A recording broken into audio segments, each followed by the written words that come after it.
कैसे हैं आप सभी लोग। और आज मैं आप लोगों के लिए बहुत ही बेहतरीन टॉपिक लेके हाजिर हुई हूँ, जिसका नाम है डाइजेस्टिव सिस्टम इन ह्यूमन, मानव में पाचन तंत्र।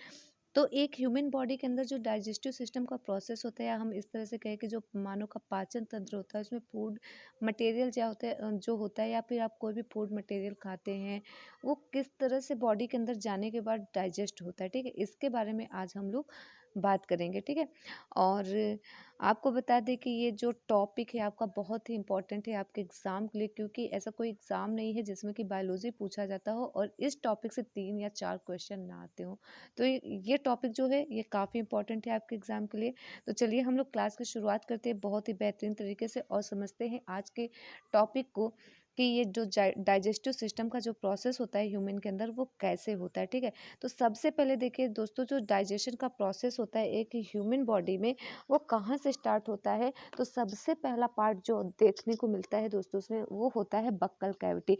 आप लोग को पता ही है कि बक्कल कैविटी कहाँ प्रेजेंट होता है। अगर देखिए अब यहीं से क्वेश्चन बनने स्टार्ट हो गए। ठीक है, जैसे कि पूछता है एग्जाम में आपके कि जो बक्कल कैविटी होता है वो कहाँ पे प्रेजेंट होता है ह्यूमन बॉडी के, किस ऑर्गन में प्रेजेंट होगा। तो आपको वहाँ पे याद रखना है कि बक्कल कैविटी जो होता है, जो गुहा होती है जिसका नाम बक्कल कैविटी है इंग्लिश में, वो कहाँ पे प्रेजेंट होता है। तो आपको बता दें ये कहाँ पे प्रेजेंट होगा, माउथ के अंदर प्रेजेंट होगा। अब देखिए यहीं से क्वेश्चन बनना स्टार्ट हो गया आपका।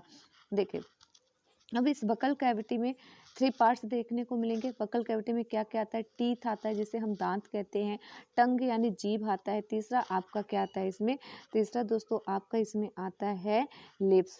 तो ये तीनों याद रखना है, दांत, जीभ, होंठ, ये तीनों किसके पार्ट हैं, बकल कैविटी के पार्ट हैं। अब देखिए टीथ जो होता है ये क्या करता है, काटने चबाने का काम करता है। ये पहला पॉइंट। टीथ का फंक्शन होता है कि कोई भी फूड मटेरियल आप लेते हैं तो उसको काटने का काम कौन करता है, टीथ करता है, दांत करते हैं। ठीक है, उसके बाद टंग, टंग क्या करता है, टंग जो होता है ये टेस्ट बताने का काम करता है। आप कोई चीज़ खट्टी है, मीठी है, तीखी है, ये चीज़ कौन बताता है, टंग बताता है। उसके बाद लिप्स देखे, लिप्स जो होता है हमारे माउथ में या फिर बक्कल कैविटी एक दरवाजे की तरह काम करता है। जैसे कि दरवाजे के अंदर, गेट से अंदर कोई आ गया तो क्या हो जाएगा, लॉक कर दिया जाएगा, फिर वो इंसान बाहर नहीं जा सकता बिना गेट खोले। तो उसी तरह से लिप्स होते हैं जो कि फूड मटेरियल जाने के बाद फूड को अंदर क्या कर देते हैं, लॉक कर देते हैं। तो लिप्स जो होता है दरवाजे की तरह काम करता है। ठीक है, चलिए आगे देखिएगा, आगे जो दिया हुआ है और चीज़ें दी हुई हैं डाइजेस्टिव सिस्टम के बारे में। तो देखो, देखिए दिया हुआ है कि 1 सेकंड रुकिएगा। देखिए दिया हुआ है कि जो मुंह के अंदर ही आपका क्या प्रेजेंट होता है, बक्कल कैविटी प्रेजेंट होती है। ठीक है, और टंग और लिप्स और टीथ, ये तीनों बक्कल कैविटी के पार्ट्स होते हैं। अब देखिए दिया है ये वाली लाइन देखिएगा, मुंह के अंदर एक ग्लैंड होती है जिसे सिल्वरी ग्लैंड कहते हैं। ये पॉइंट बिल्कुल से लॉक कर लीजिए और इसको क्या करना है, बिल्कुल से याद रखना है। ठीक है, ये वाला पॉइंट। अगर क्वेश्चन आपका पूछता है कि माउथ के अंदर कौन सी ग्लैंड प्रेजेंट होती है, तो वहाँ पे आपको क्या बताना है, माउथ के अंदर सेल्वरी ग्लैंड प्रेजेंट होती है और जिसका काम क्या होता है, यह लार निकालने का काम करती है। ठीक है, सेकंड पॉइंट देखिएगा, सेकंड पॉइंट लिखा है कि लार का काम क्या होता है भाई, सलाइवा का क्या काम क्या होता है, लार खाना डाइजेस्ट करने का काम करता है, पहली चीज। दूसरा लिखा हुआ है लार में पाया जाने वाला एंजाइम बैक्टीरिया को मारने का काम करेगा। देखिए पहली बात तो जो सलाइवा होता है वो फूड को डाइजेस्ट करने में हेल्प करता है। उसके बाद फूड क्या करेगा, जैसे आप बोलते हैं आपके माउथ के अंदर जो भी बैक्टीरिया जाते रहते हैं उसको खत्म करने का, उसको मारने का काम कौन करता है, सलाइवा करता है। तो यहाँ से 2-3 क्वेश्चन क्लियर है। मुंह के अंदर अगर एग्जाम में क्वेश्चन पूछता है माउथ के अंदर कौन सी ग्लैंड, सेल्वरी ग्लैंड पाई जाती है, सेल्वरी ग्लैंड का काम क्या होता है, तो सलाइवा को का सिक्रेशन करती है। सलाइवा का काम क्या होता है, तो फूड को डाइजेस्ट करने का काम करेगा। और इसके अलावा जो सलाइवा का काम होता है वो कौन सा होता है, यह एंजाइम, ये एंजाइम जो होता है, इससे जो एंजाइम निकलेंगे सलाइवा में जो प्रेजेंट रहते हैं वो बैक्टीरिया को मारने का काम करेंगे। अब देखिए सैलिवरी ग्लैंड मुंह के अंदर लार बनाने का काम करती है। सैलिवरी ग्लैंड क्या करती है? मुंह के अंदर लार बनाने का काम करती है। उसके बाद देखिए, लार में जो सलाइवा होता है उसमें क्या चीज़ें पाई जाती हैं, ठीक है। तो देखिए, जो सलाइवा होता है, सलाइवा के अंदर क्या चीज़ें प्रेजेंट होती हैं, ठीक है। थोड़ा सा और स्लाइड को नीचे करेंगे हम लोग। अब देखिए, अब यहाँ पे दिखाई देगा आप लोग को अच्छे से। देखिए, यहाँ पर दिया हुआ है, जो लार के अंदर 90% क्या होता है? वाटर होता है, पानी होता है, और 1% एंजाइम होता है जो खाना पचाने में मदद करता है। तो अगर एग्जाम में क्वेश्चन पूछता है कि लार के अंदर पानी कितने परसेंट होता है, वाटर कितने परसेंट होता है, तो आपको क्या बताना है? 90% वाटर होगा और 1% क्या होता है? एंजाइम होता है जो खाना पचाने में मदद करता है। अब देखिए, लार के अंदर कौन कौन से एंजाइम पाए जाते हैं? तो लार के अंदर सैलिवरी एमाइलेज और टाइलिन एंजाइम पाया जाता है। कौन कौन सा एंजाइम पाया जाएगा सलाइवा के अंदर? सैलिवरी एमाइलेज पाया जाएगा, दूसरा जो पाया जाता है वो टाइलिन एंजाइम पाया जाता है, ठीक है। चलिए आगे स्लाइड को बढ़ाते हैं। देखिए, आगे जो लिखा हुआ है कि जो लार होता है, लार में मतलब लार में जो टाइलिन एंजाइम प्रेजेंट होता है, इसका काम क्या होता है? तो दिया हुआ है कि कार्बोहाइड्रेट टाइलिन एंजाइम की वजह से ग्लूकोज में बदल जाता है। अब क्वेश्चन पूछता है कि जो कार्बोहाइड्रेट है वो ग्लूकोज में कैसे कन्वर्ट होता है? तो जो टाइलिन एंजाइम होता है वो कार्बोहाइड्रेट को ग्लूकोज में कन्वर्ट कर देता है, ठीक है। उसके बाद देखिए, कार्बोहाइड्रेट का काम क्या होता है? तो देखिएगा, जो कार्बोहाइड्रेट होता है वो एनर्जी देने का काम करता है। ये क्वेश्चन भी पूछा जाता है आपके एग्जाम में, ठीक है। तो याद रखिएगा, कार्बोहाइड्रेट जो है वो एनर्जी देने का काम करता है। आगे चलेंगे। अब देखिए, यहाँ पे मैंने एक सीरियल से बना दिया है। ये आपकी तरह से अगर आप इसको देखते हैं तो आपका एक प्रॉपर तरीके से नोट्स तैयार हो जाएगा, ठीक है। देखिएगा, अब देखिए यहाँ पे दिया है माउथ जो है, माउथ, ठीक है। माउथ का मतलब है मुंह। माउथ में क्या प्रेजेंट होता है? बक्कल कैविटी प्रेजेंट होती है। बक्कल कैविटी के अंदर कौन सी ग्लैंड होती है? सैलिवरी ग्लैंड पाई जाती है। अब हम लोग सैलिवरी ग्लैंड के बारे में पढ़ेंगे, ठीक है। तो देखिए, सैलिवरी ग्लैंड में क्या क्या चीज़ें प्रेजेंट होती हैं, थोड़ा सा स्लाइड ऊपर करना पड़ेगा, ठीक है। देखिए, सैलिवरी ग्लैंड में दिया है क्या क्या चीज़ें प्रेजेंट होती हैं। वाटर 99% प्रेजेंट होता है, एंजाइम 1%, यानी 100% हो गया। तो सैलिवरी ग्लैंड में कितने परसेंट वाटर होगा? 99% होगा। एंजाइम कितने परसेंट होगा? 1% होगा, ठीक है। अब देखिए, कार्बोहाइड्रेट जो होता है वो टाइलिन एंजाइम की वजह से ग्लूकोज में कन्वर्ट हो जाता है, ठीक है। उसके बाद एंजाइम, ये तो कार्बोहाइड्रेट की बात हुई। कार्बोहाइड्रेट जो है वो टाइलिन एंजाइम की वजह से ग्लूकोज में किस कन्वर्ट हो जाता है। अब यहाँ पे सैलिवरी एमाइलेज टाइलिन एंजाइम, अगर पूछता है सैलिवरी ग्लैंड में कौन कौन से एंजाइम प्रेजेंट होते हैं, तो एक सैलिवरी एमाइलेज और टाइलिन एंजाइम प्रेजेंट होता है, ठीक है। अब मुंह के अंदर किस चीज़ का डाइजेशन होता है? अगर ये क्वेश्चन आ जाता है आपका कि माउथ के अंदर किस चीज़ का डाइजेशन होता है, तो याद रखना है, माउथ के अंदर, मुंह के अंदर सिर्फ कार्बोहाइड्रेट का पाचन होता है और किसी चीज़ का पाचन नहीं होता है, ठीक है। तो सैलिवरी ग्लैंड से इतने सारे क्वेश्चन आपके पूछे जा सकते हैं एग्जाम में। आगे देखिएगा, आगे जो दिया है आपका दूसरे नंबर का ओइसोफेगस। ओइसोफेगस को हम क्या कहते हैं? Food pipe. डाइजेस्टिव सिस्टम का सेकंड पार्ट या सेकंड ऑर्गन, ठीक है। क्या है? फूड पाइप है। अब देखिए, फूड पाइप का काम क्या होता है? फूड पाइप के थ्रू फूड स्टमक में चला जाता है।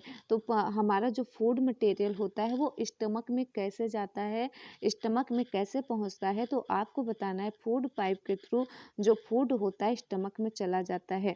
अब सेकंड नंबर पे देखें, इससे यहाँ से कौन सा क्वेश्चन पूछेगा? ओइसोफेगस की लंबाई कितनी होती है? तो 25 सेंटीमीटर, 25 सेंटीमीटर आपको यहाँ पे याद रखना है कि जो फूड पाइप या जिसे ओइसोफेगस कहते हैं उसकी लंबाई कितनी होती है? तो वो होती है 25 सेंटीमीटर, ठीक है। उसके बाद देखिए, ओइसोफेगस का काम क्या होता है? तो भैया, ओइसोफेगस जो है वो खाने का पाचन ओइसोफेगस में कभी भी नहीं होता। ये क्या करता है? ये फूड को, जो भी फूड मटेरियल आप खाते हैं उसको स्टमक तक लेके जाता है। तो स्टमक तक फूड को कौन लेके जाता है? ये क्वेश्चन आपके एग्जाम में पूछा जा सकता है, ठीक है। क्या पता आपके पेपर में लिखा मिल जाए आपको कि फूड मटेरियल को स्टमक तक कौन लेके जाता है। तो आपको वहाँ पे बताना है कि जो ओइसोफेगस होता है ये फूड मटेरियल को स्टमक तक ले जाने का काम करता है, ठीक है। आगे देखिएगा, अब हम लोग स्टमक के बारे में पढ़ेंगे। भैया स्टमक क्या है? तो सबको पता है कि जो हमारा स्टमक होता है, स्टमक के अंदर कौन सी ग्लैंड पाई जाती है? ऐसा क्वेश्चन पूछ सकता है आपके एग्जाम में, और पूछा भी है कई बार। स्टमक के अंदर कौन सी ग्लैंड पाई जाती है? तो आपको बताना है कि स्टमक के अंदर गैस्ट्रिक ग्लैंड पाई जाती है। ठीक है, अब गैस्ट्रिक ग्लैंड किस चीज़ का सिक्रेशन करेगी, ये देखिएगा। तो देखिए यहाँ पे लिखा हुआ है कि जो गैस्ट्रिक ग्लैंड होती है, गैस्ट्रिक जूस का सिक्रेशन करती है, और उस गैस्ट्रिक जूस का नाम है हाइड्रोक्लोरिक एसिड। शॉर्ट फॉर्म है इसका HCl। तो HCl का सिक्रेशन किस ग्लैंड के अकॉर्डिंग होता है, या HCl का सिक्रेशन किसके द्वारा होता है? तो गैस्ट्रिक ग्लैंड के द्वारा होता है। गैस्ट्रिक ग्लैंड कहाँ प्रेजेंट होती है? स्टमक में प्रेजेंट होती है। ये बात आपको याद रखनी है। और ये इसका फंक्शन क्या होती है? तो किल बैक्टीरिया। ये जो भी बैक्टीरिया आपके पेट के अंदर जाते हैं उसको खत्म करने का काम करती है। ठीक है, अब देखिएगा नेक्स्ट, गैस्ट्रिक ग्लैंड का फंक्शन दिया हुआ है। गैस्ट्रिक ग्लैंड में पाए जाने वाले एंजाइम। ठीक है, गैस्ट्रिक ग्लैंड में कौन कौन से एंजाइम पाए जाते हैं ये देख लीजिए। तो सबसे पहले पेप्सिन। ठीक है, पेप्सिन। पेप्सिन का काम है खाने वाले प्रोटीन का पाचन करेगा। किसका पाचन करेगा? जो आप खाना खाते हैं उसमें जो प्रोटीन होगा उसका पाचन कौन करता है? पेप्सिन करता है। तो पेप्सिन किसका पाचन करेगा? प्रोटीन का पाचन करेगा। यहाँ से क्वेश्चन को याद रखिएगा। रेनिन, गैस्ट्रिक ग्लैंड में कौन सा एंजाइम पाया जाएगा? पहला पेप्सिन, दूसरा जो एंजाइम पाया जाता है वो कौन सा है? रेनिन। अब देखिएगा रेनिन क्या काम करता है। रेनिन दूध में प्रेजेंट प्रोटीन का पाचन करेगा। तो अगर क्वेश्चन पूछता है कि दूध में प्रेजेंट प्रोटीन का पाचन कौन करता है, तो वहाँ पे आपको आंसर बताना है कि जो रेनिन होता है वो दूध में प्रेजेंट प्रोटीन का क्या करता है? पाचन करता है। ठीक है, उसके बाद देखिए जो प्रोटीन है, प्रोटीन जो आपका है ये किस एंजाइम की वजह से पेप्टोज में कन्वर्ट हो जाता है? प्रोटीन किस एंजाइम की वजह से पेप्टोज में कन्वर्ट हो जाता है? तो आपको बताना है पेप्सिन एंजाइम की वजह से प्रोटीन जो होता है वो पेप्टोज में कन्वर्ट हो जाता है। ठीक है, चलिए ये आपका थर्ड ऑर्गन कंप्लीट हुआ डाइजेस्टिव सिस्टम का। अब देखिए नेक्स्ट जो है आपका लीवर। लीवर से भी बहुत क्वेश्चन पूछे जाते हैं। एक दो क्वेश्चन लीवर से आपका पूछ ही लिया जाता है एग्जाम में। तो देखिए कभी ये लीवर कैसे काम करता है डाइजेस्टिव सिस्टम में। तो देखिए लीवर जो है आपका, एक तो स्मॉल इंटेस्टाइन इसके अंतर्गत आता है। ठीक है, स्मॉल इंटेस्टाइन लीवर, उसके बाद स्मॉल इंटेस्टाइन। अगर पूछता है भैया स्मॉल इंटेस्टाइन की लेंथ कितनी होती है, तो आपको बताना है 22 फीट क्या होती है इसकी लेंथ होती है। अब स्मॉल इंटेस्टाइन के कितने पार्ट होते हैं, अगर पूछता है कि स्मॉल इंटेस्टाइन में कितने भाग देखे जाते हैं, तो आपको यहाँ पे बताना है कि जो स्मॉल इंटेस्टाइन होता है उसके कितने भाग होते हैं। उसके भाग होते हैं 3 पार्ट। देखिए लिखा हुआ है स्मॉल इंटेस्टाइन की जो लेंथ है वो 22 फीट है। इसके पार्ट कितने? 3 पार्ट्स हैं। ये तीनों पार्ट्स लिखे गए हैं यहाँ पे। पहला है डेडूनम, दूसरा है जेजूनम, तीसरा है इलियम। अब इन तीनों पार्ट्स को देखिएगा, इनका फंक्शन क्या होता है। ठीक है, इनका फंक्शन क्या होता है ये देखना है आप लोगों को। तो सबसे पहले हम लोग बात करेंगे डेडूनम की। ठीक है, तो देखिए जो डेडूनम होता है, डेडूनम के अंतर्गत कितनी चीज़ें आती हैं। तो पार्ट, डेडूनम के कितने पार्ट होते हैं? 3 पार्ट्स होते हैं। इसमें क्या क्या आता है? आपका लीवर आता है, गल ब्लडर आता है और पेंक्रियाज आता है। लीवर किसका पार्ट है? डेडूनम का। गल ब्लडर किसका पार्ट है? डेडूनम का। पेंक्रियाज किसका पार्ट है? डेडूनम का। तो ये तीनों बातें आपको बिल्कुल से ध्यान में रखनी है। ठीक है, चलिए आगे। अब भाई लीवर क्या है, अब पढ़ेंगे हम लोग यहाँ पे लीवर के बारे में। ठीक है, तो देखिए लीवर की स्टडी को क्या कहा जाता है? स्टडी ऑफ लीवर हिपैटोलॉजी कहलाता है। हिपैटोलॉजी कहलाता है लीवर का स्टडी। ठीक है, याद रखना है आपको। वेट अगर पूछता है लीवर का वेट कितना होता है? 1.5 kg होता है, ठीक है। लीवर सबसे भारी ऑर्गन होता है। अगर क्वेश्चन पूछता है कि ह्यूमन बॉडी के अंदर सबसे भारी ऑर्गन या सबसे भारी अंग कौन सा होता है, तो वहाँ पे लीवर का नाम बताना है आपको। लीवर क्या प्रोड्यूस करता है, तो देखिए लीवर जो प्रोड्यूस करता है उसका नाम है बाइल जूस। ये तो बहुत इजी क्वेश्चन, और ये क्वेश्चन भी आपके एग्जाम में कई बार रिपीट हुआ है कि लीवर किस सब्सटेंस को बाहर निकालता है, किस सब्सटेंस का सिक्रेशन करता है, किस जूस का सिक्रेशन करता है। तो लीवर क्या प्रोड्यूस करता है, बाइल जूस का सिक्रेशन करता है, ठीक है, जिसे हम पित्त रस कहते हैं। अब देखिए जो फैट होता है, फैट जो होता है वो बाइल जूस की मदद से किस में कन्वर्ट हो जाता है, फैटी एसिड बसीय अम्ल में क्या हो जाता है, कन्वर्ट हो जाता है। ये बात भी आपको क्या करनी है, याद रखनी है, ठीक है। आगे चलिएगा। अब देखिए आगे जो दिया हुआ है कि जो आपका लीवर है बाइल जूस बनाता है, जिसकी वजह से फैट का पाचन होता है। और फैट यहाँ पे डिफिनेशन के थ्रू मतलब थ्योरी की तरह लिख लिख दिया गया है कि लीवर जो है वो बाइल जूस बनाता है, और जिसकी वजह से फैट का पाचन होता है। सिंपल वर्ड में बाइल जूस फैट को फैटी एसिड में बदलता है, ये लाइन आप याद रखना। फैट को छोटे छोटे भाग में तोड़ने की क्रिया क्या कहलाती है, अगर जो फैट है वो छोटे छोटे पार्ट में डिवाइड हो जा रही है तो उस क्रिया को हम लोग क्या कहते हैं, तो वो क्रिया कहलाती है आपकी पायसीकरण। फैट का छोटे छोटे पार्ट में टूटना, छोटे छोटे भागों में टूटने का जो प्रोसेस है क्या कहलाता है, पायसीकरण कहलाता है, ठीक है। आगे चलें। देखिए अब यहाँ से क्वेश्चन पूछा जाता है आपका, बाइल जूस कहाँ संचित होता है, बाइल जूस कहाँ संचित होता है, ठीक है। अगर एग्जाम में क्वेश्चन आपके पूछा जाता है तो आपको बताना है गॉल ब्लैडर में संचित होता है। पित्त रस का रंग कैसा होता है, ग्रीन होता है। ये दो क्वेश्चन आपको बिल्कुल से माइंड में रखने हैं, ठीक है। आगे चलिएगा। देखिए आगे पेंक्रियास, पेंक्रियास के बारे में हम लोग पढ़ेंगे। भाई लीवर पढ़ लिया, लीवर के बाद पेंक्रियास। पेंक्रियास भी एक इंपॉर्टेंट ऑर्गन है, इससे यहाँ से भी आपका क्वेश्चन पूछता है। तो सबसे पहला पेंक्रियास से जो क्वेश्चन पूछा जाता है, डिस्कवरी, ठीक है। पेंक्रियाज की डिस्कवरी करने वाले साइंटिस्ट का नाम बताइए। तो आपको बताना है कि भैया लैंगर हैंस जो थे, लैंगर हैंस ने किया था, पेंक्रियाज की डिस्कवरी की थी। इन्होंने पेंक्रियाज के अंदर 4 टाइप के सेल की डिस्कवरी की थी। वो 4 टाइप के सेल कौन कौन से थे, पहला था अल्फा सेल, दूसरा था बीटा सेल, तीसरा था डेल्टा सेल, चौथा था एफ सेल, ठीक है। तो इन 4 टाइप के सेल की खोज कौन किए थे, लैंगर हैंस किए थे, ठीक है। अब देखिए यहाँ पे एफ सेल एंजाइम और जूस दोनों बनाता है। एफ सेल क्या है, पैंक्रियाटिक जूस निकालेगा, ठीक है।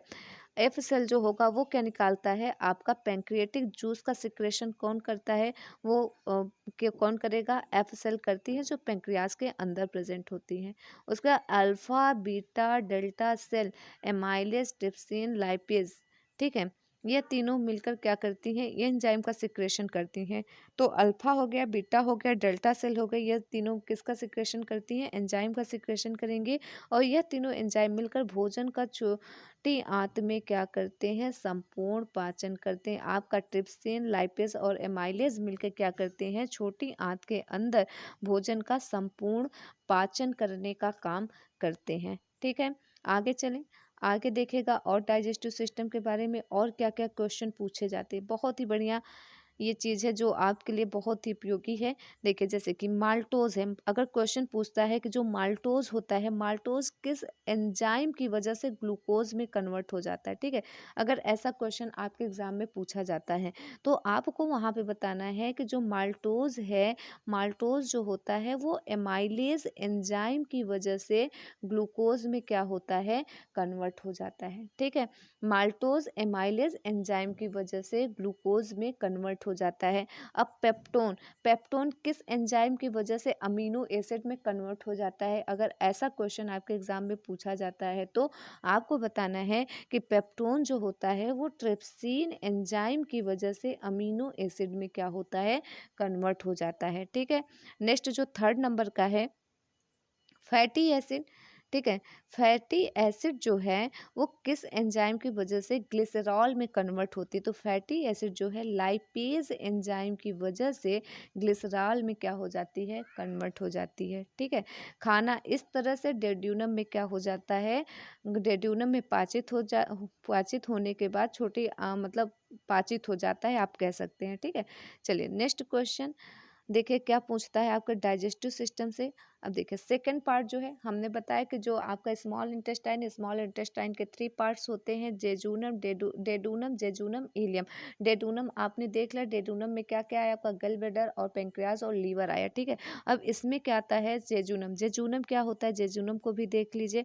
देखिए जेजूनम में, देखिए जेजूनम जो है लिखा हुआ है, जेजूनम डेडूनम से खाना को एलियन तक ले जाता है। तो जेजूनम का फंक्शन यही होता है कि जो खाना मतलब जेजूनम में पाचित हो जाता है, डेडूनम में पाचित हो जाता है, तो डेडूनम से मतलब जेजूनम क्या करेगा, उस खाने को डेडूनम से उठाएगा, उसके बाद कहाँ पे लेके जाता है, एलियम तक लेके जाता है, ठीक है। ये बात आपको यहाँ पे बिल्कुल से क्या करनी है, याद रखनी है। अब एलियम क्या होता है, एलियम देखिएगा, तो देखिए एलियम जो होता है स्मॉल इंटेस्टाइन का सबसे बड़ा हिस्सा कौन सा होता है, अगर एग्जाम में आपके क्वेश्चन आ गया तो स्मॉल इंटेस्टाइन का सबसे बड़ा हिस्सा कौन सा है, एलियम होता है, ठीक है। एलियम क्या है, एक अंगुली नुमा संरचना, एलियम में एक अंगुली नुमा क्या पाई जाती है, संरचना पाई जाती है। ये वाला पूरा एकदम लॉक कर दीजिए इसको, और ये पॉइंट आपको याद रखनी है। एलियम में अंगुली नुमा संरचना पाई जाती है, और इस अंगुली नुमा संरचना में खाना आकर क्या होता है, पचता है। और स्मॉल इंटेस्टाइन का सबसे बड़ा हिस्सा कौन सा है, तो वो कौन सा होता है, आपका एलियम ही होता है, ठीक है। आगे चलें, आगे देखिएगा। अब हम लोग बात करेंगे किसकी, लार्ज इंटेस्टाइन की। तो लार्ज इंटेस्टाइन क्या होता है, तो देखिए लार्ज इंटेस्टाइन दिया है, इसके 3 भाग होते हैं। लार्ज इंटेस्टाइन के कितने भाग, 3 भाग होते हैं। Caecum, colon, rectum. Caecum, colon, rectum किसके भाग हैं, तो लार्ज इंटेस्टाइन के भाग हैं। कौन कौन से, सीकम, कोलम और रेक्टम। अब इस तीनों के बारे में हम लोग समझेंगे। देखिए सीकम जो है, सीकम क्या करता है, यह फूड को ट्रांसफर करता है इलियम से कोलन में। सीकम का काम क्या होता है कि यह फूड को ट्रांसफर करता है इलियम से कोलम में, ठीक है। अब कोलन क्या होता है, कोलन क्या करेगा, कोलन जो है, कोलन लार्ज इंटेस्टाइन का सबसे बड़ा हिस्सा होता है। कोलन जो है वो लार्ज इंटेस्टाइन का सबसे बड़ा हिस्सा कौन सा होता है, कोलन होता है। स्मॉल इंटेस्टाइन का सबसे बड़ा हिस्सा इलियम होता है। लार्ज इंटेस्टाइन का सबसे बड़ा हिस्सा कौन सा होता है, कोलन को माना जाता है। अब रेक्टम, देखिए रेक्टम में दिया हुआ है कि जो रेक्टम होता है, यहाँ से पाचित खाना वेस्ट प्रोडक्ट में चेंज होता है। यहाँ से पाचित खाना किस में चेंज हो जाता है, वेस्ट प्रोडक्ट में चेंज होता है, और इस पाचित खाने को वेस्ट प्रोडक्ट में बैक्टीरिया चेंज करता है, और इस बैक्टीरिया का नाम है इकैरिया बैक्टीरिया। इसका शॉर्ट फॉर्म क्या होता है, इकोलाई बैक्टीरिया होता है, ठीक है। आगे चलिएगा।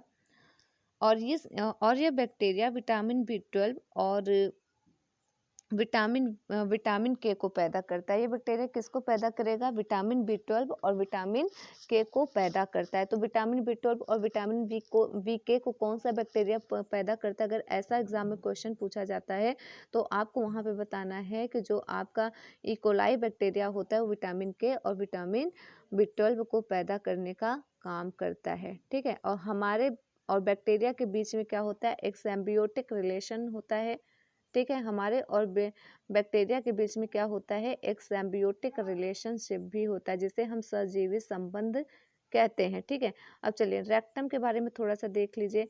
दिया हुआ है रेक्टम क्या है, रेक्टम जो है ये वेस्ट प्रोडक्ट को इकट्ठा करता है। फंक्शन, लार्ज इंटेस्टाइन का फंक्शन क्या होता है, देखिएगा लार्ज इंटेस्टाइन का जो फंक्शन होता है वह ये होता है कि यह वाटर और मिनरल्स को क्या करेगा, खाने में अवशोषित कर लेता है। वाटर और मिनरल्स को क्या करता है, खाने में अवशोषित कर लेता है। तो खाने को, वाटर और मिनरल्स को खाने में से कौन अवशोषित करता है, तो वहाँ पे आपको लार्ज इंटेस्टाइन का नाम बिल्कुल से बताना है। तो डाइजेस्टिव सिस्टम का चैप्टर यहाँ पे क्लोज होता है। कैसी लगी आप लोगों को क्लास, अगर क्लास आप लोग को अच्छी लगी होगी तो आप लोग वीडियो को लाइक कर दीजिएगा, चैनल को सब्सक्राइब कर दीजिएगा, ठीक है। Thank you so much. आज के लिए बस इतना ही।